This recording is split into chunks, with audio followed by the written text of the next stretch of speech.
తెనాలిలో గీతాంజలి అనే ఒక మహిళ ఏ విధంగా ఆత్మహత్య చేసుకున్నారో కారణాలు ఏంటో ఇప్పటికే మనందరికీ తెలుసు.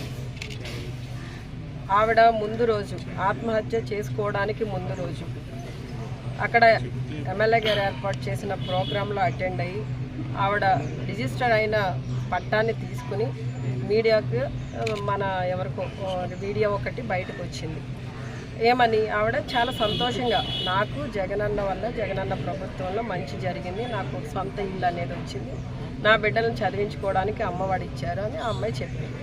ఆ అమ్మాయి చెప్పింది ఏంటి, తనకి జరిగిన మంచిని లబ్ధిని చెప్పిందే తప్ప ఏ ఒక్క రాజకీయ పార్టీని కానీ ఏ ఒక్క రాజకీయ నాయకుడిని కానీ విమర్శ చేయలేదు. ఇప్పుడు ఆ అమ్మాయి చేసిన తప్పేంటి, అందులో ఏదైనా తప్పు కనిపించిందా? ఇప్పుడు మనం కూడా ఇక్కడ బోల్డ్ మంది ప్రజలు ఉన్నారు.